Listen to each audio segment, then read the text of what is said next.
Mister ladies viewers அனைவருக்கும் வணக்கம். நான் டாக்டர் நித்யா, சித்தா பிசிஷியன்.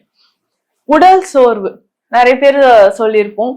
இப்போ பைக்ல கொஞ்சம் தூரம் டிராவல் பண்ணாலே எனக்கு வந்து டயர்ட் ஆகுது அப்படின்னு சொல்லுவாங்க. ஆனா என்னோட அப்பா வந்து ட்ரெயின் போயிட்டு அதுக்கப்புறம் ஒரு பஸ் சேஞ்ச் பண்ணிட்டு ஒரு ஆட்டோ பிடிச்சி ஆஃபீஸ் போறாரு. திரும்ப ஈவினிங் ரிட்டர்ன் வந்து வீட்லயும் ஒர்க் பண்றாரு. ஸோ இவ்வளோ டிராவல் பண்ணிட்டு அவரால் பிரிஸ்கா இருக்க முடியுது. 2 வீலர்ல ஒரு 10 கிலோமீட்டர்ஸ் நான் வந்து ஆஃபீஸ் போயிட்டு வரேன்.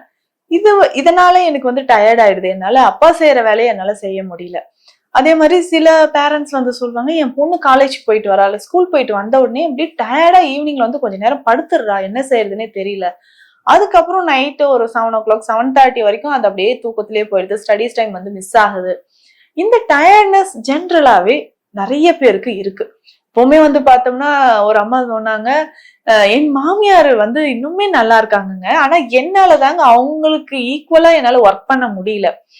அவங்க வந்து என்னோட ஒரு 30 வயசு பெரியவங்க தான். இருந்தாலும் எனக்கு அவங்களுக்கு ஈடு கொடுத்து வேலை பார்க்கவோ இல்ல சுறுசுறுப்பா ஆக்டிவா இருக்கவோ முடியல. அடிக்கடி டயர்ட் ஆகுது, பாடி வந்து ஒரு சோர்வாயிட்டு நான் வந்து படுத்துடுறேன் அப்படின்னு சொல்லுவாங்க. ஜென்ரலா பார்த்தோம்னா இப்போ இருக்கக்கூடிய நம்ம ஜென்ரேஷன்ல ஃப்ரீ ரேடிகல்ஸ் அப்படின்றது டாக்ஸின்ஸ் நம்ம உடல்ல அதிகமா இருக்கு.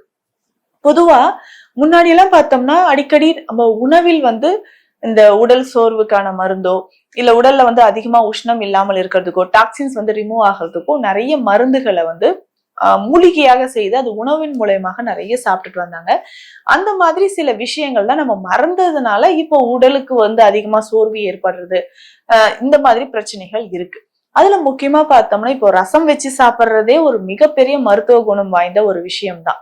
நம்ம பாரம்பரியமா பார்த்தோம்னா இந்த கொரோனா காலங்கள்ல கூட பார்த்தோம்னா மிளகு ரசம் வச்சு சாப்பிடுறது, இந்த மாதிரி விஷயங்களை தான் நம்ம மறந்த விஷயங்களை புதுப்பிச்சு கொண்டு வந்தோம். அதே மாதிரி இப்போ ஒரு எக்ஸாம்பிளுக்கு ரசம் அப்படின்னு பார்த்தோம்னா உடல் சோர்வா இருக்கா, உடனே கண்டத்திப்பிலி ரசம் குடிங்க அப்படின்னு கண்டத்திப்பிலி ரசம் பாட்டியம்மா வீட்டுல வச்சிருவாங்க. சோ அததான் நம்ம வந்து அன்னைக்கு சாப்பிட்டுக்கிட்டே வருவோம். அந்த கண்டத்திப்பிலி ரசம் சாப்பிடும்போது உடல் நரம்புகள் வந்து வலிமை பெறும். அதெல்லாம் இப்ப நம்ம மறந்தே போயிட்டோம். அதே மாதிரி வாரத்துக்கு 1-2 நாள் என்ன பண்ணுவாங்கன்னா கொள்ளு ரசம் வச்சு சாப்பிடுவாங்க. கொள்ளு ரசம் பேசிக்கா பார்த்தோம்னா உடல் எடையை குறைக்க மட்டும் இல்ல, அதிகமா நம்ம நரம்புகளுக்கு வலிமை சேர்க்கும். முக்கியமா இன்னைக்கு நிறைய பேஷண்ட் சொல்ற விஷயம் என்னன்னா பித்தப்பையில் இருக்கக்கூடிய கற்கள், பித்தப்பையில இருக்கக்கூடிய கல்லு வந்து எப்படி கரையும். யங் அடல்ட்ஸ்க்கு நிறைய பேருக்குமே இந்த பித்தப்பை கல்லை நம்ம பார்க்க முடியுது. அப்போ நம்ம உடல்ல எங்கேயுமே கழிவுகளோ இல்ல கற்கள் உருவாகாம பாதுகாக்கிறதுக்கு கொள்ளு ரொம்ப சிறந்தது. கொள்ளு நம்ம ரசம் வச்சு சாப்பிடுவாங்க. அதே மாதிரி கொள்ளு துவையலா அரைச்சி சாப்பிடுறது நம்ம வழக்கத்துல இருந்தது. அடிக்கடி இந்த மாதிரி எல்லாம் நம்ம வந்து துவையல் வகைகளை வந்து சாப்பிடுவாங்க. பிரண்டை, முடக்கருத்தான், இது எல்லாமே மூலிகைகளை துவையலாக அப்பப்போ சாப்பிடும்பொழுது நரம்புகள் உருப்பெறும் அப்படின்னு சொல்லலாம். அதே மாதிரி பிரண்டைக்கு பேரே வந்து பார்த்தோம்னா வஜ்ரவள்ளி, வஜ்ரம் அப்படின்னு வைரம் மாதிரி நம்ம உடலை மாத்தக்கூடியது அப்படின்னு சொல்லலாம். சோ அந்த அளவுக்கு வலிமை வாய்ந்தது நம்ம இந்த மாதிரி மூலிகைகளை நம்ம உணவாக மாத்தி சாப்பிடுவது. இன்னைக்கு நம்ம இதை எல்லாமே மறந்துட்டோம். அதே மாதிரி கொஞ்சம் கோல்டு வந்துருச்சா, சிற்றரத்தை, பேரரத்தை, திப்பிலி இது எல்லாமே போட்டு குழம்பு வச்சு சாப்பிடுவாங்க. நல்லா நாட்டு கத்திரிக்காய், நல்லெண்ணெய், பூண்டு நிறைய சேர்த்து அந்த குழம்பு சாதத்தோட சூடாக இருக்கக்கூடிய சாதத்துல போட்டு சாப்பிடும்போது உடல் வலிமை பெறும் சொல்லலாம். இன்னைக்கு இது எல்லாமே நம்ம கொஞ்சம் கொஞ்சமா மறந்துட்டு வர்றதுனால அவங்களுக்கு இருந்த அந்த ஸ்டாமினா இப்போ இல்லாம இருக்கு. இல்ல மேம், இப்ப அவசரமா இப்போ ஆபீஸ் கிளம்பிட்டு இருக்கேன், இதெல்லாம் நம்ம எப்படி செய்யறது? ரொம்ப சிம்பிள் தான். அன்றாட நம்ம சமைக்கக்கூடிய சமையல்லையே கொஞ்சம் மூலிகை சார்ந்து சமைக்கும் பொழுது உடலுக்கு அதிகமான வலிமை உண்டாகுதுன்னு சொல்லலாம். பேசிக்கா நம்ம உடல் காயகற்பமாக இருக்கணும், இல்ல ஸ்டாமினா நல்லா இருக்கணும், அதிகமா சோர்வு வரக்கூடாது அப்படின்னா சில விஷயங்களை நம்ம ஃபாலோ பண்ணலாம். இதுல மிளகு ரொம்ப ரொம்ப சிறந்தது. மிளகு நம்ம வீடுகள்லயே இருக்கக்கூடியதான். ஆனா இது மிளகு விட வால் மிளகு எடுத்துக்கிட்டா நல்லது. வால் மிளகுனா மிளகு மாதிரியே இருக்கும், சின்னதா ஒரு காம்பு அதுல இருக்கிற மாதிரி இருக்கும். இதுதான் வால் மிளகு அப்படின்னு சொல்றோம். இந்த வால் மிளகை நம்ம பயன்படுத்திட்டு வரும்போது உடலில் இருக்கக்கூடிய நரம்பு தொடர்பான பிரச்சனைகள், உடல் அசதி, உடல் சோர்வு இது எல்லாமே குணமாகுதுன்னு சொல்லலாம். முக்கியமா பெண்களுக்கு இந்த பீரியட்ஸ் டைம்ல ஏற்படக்கூடிய மசில் கிராம்ஸ் வந்து குணமாகும். இந்த வால் மிளகை நான் எப்படி பயன்படுத்தலாம் அப்படின்னா, லைட்டா ஃப்ரை பண்ணி இத பாட்டில ஸ்டோர் பண்ணி வச்சுக்கோங்க. ஒரு பேன்ல இந்த வால் மிளகை போட்டு லேசா வறுத்து பவுடர் பண்ணிக்கணும்.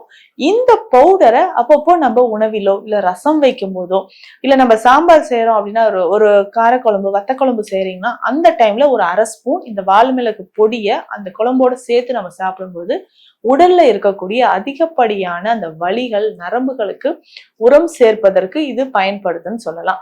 தொடர்ந்து இத சாப்பிட்டுட்டு வரணும். இல்ல இதை நான் கற்ப முறைப்படி சாப்பிடணும்னாலும் பால்ல இந்த வால் மிளகை நல்லா வேக வைக்கணும். பசும் பால் ஒரு லிட்டர் அளவுக்கு எடுத்துட்டு ஒரு 100 கிராம் அளவுக்கு வால் மிளகு அதுல போட்டு பால் சுண்டும் வரைக்கும் அதை நல்லா வேக வச்சு எடுக்கணும்.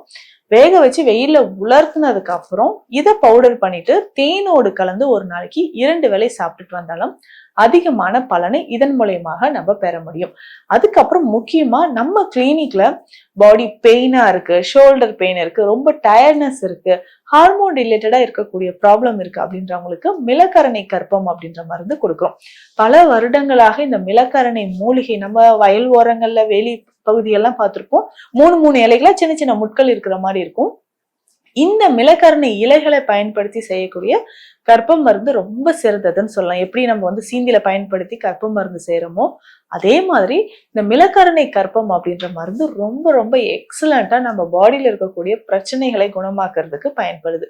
ஸ்பெஷலா பார்த்தோம்னா லங்ஸ்ல ரொம்ப நாளா சிலர் சொல்லுவாங்க, எனக்கு ஸ்பூட்டம் வந்துகிட்டே இருக்கு, சளி மாதிரி கோழை வருது அப்படின்னு சொல்லுவாங்க.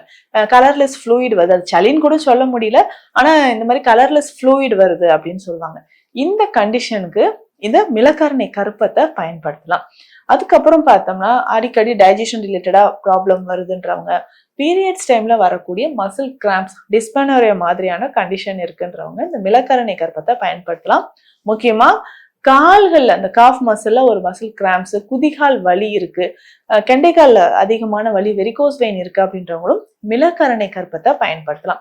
இதை எப்படி எடுத்துக்கணும் அப்படின்னா காலை இரவு 2 வேளையும் நம்ம சாப்பிடணும். உணவுக்கு முன், கற்ப மருந்து அப்படின்னா உணவுக்கு முன் எடுத்து அதிகமான பலனை கொடுக்குதுன்னு சொல்லலாம். இதை தேன்ல கலந்து 2 கிராம் அளவுக்கு எடுத்துட்டு வரலாம். எந்த வயதில் இருக்கிறவங்களும் ஆண்களும் பெண்களும் இதை எடுத்துக்கலாம். இதை தொடர்ந்து சாப்பிடும்போது நம்ம உடல்ல ஏற்படக்கூடிய ஒரு அசதி, டயர்ட்னஸ் இது எல்லாமே குறைய ஆரம்பிக்கும். தொடர்ந்து இந்த மாதிரி ஒரு டயர்ட்னஸ், அசதி இருக்கும் பட்சத்துல அதிகமா சூப் வகைகளை நம்ம தேர்ந்தெடுத்து குடிச்சிட்டு வந்தோம்னா உடலுக்கு இன்ஸ்டன்டா நமக்கு புத்துணர்வு அப்படின்றது கிடைக்கும். ஒரு முருங்கை இலையோ, அப்பெல்லாம் முருங்கை இலைகள் இருக்கக்கூடிய குச்சி இருக்கு இல்லைங்களா, அதை போட்டு கூட ரசம் வச்சு சாப்பிடுவாங்க. ஏன்னா நரம்புகளுக்கும் தசைகளுக்கும் அவ்வளவு வலிமை தரக்கூடியது முருங்கை ஈர்க்கு. இந்த மாதிரி ரச வகைகளோ, சூப் வகைகளோ, வெஜிடபிள்ஸ் எல்லாமே போட்டு அந்த சூப் மாதிரி தொடர்ந்து நம்ம குடிச்சிட்டு வந்தோம்னா உடல் ஆரோக்கியமாக மட்டும் இல்ல, அடிக்கடி இந்த டயர்ட்னஸ் அப்படின்ற பிரச்சனையும் இல்லாமல் இருக்கும்.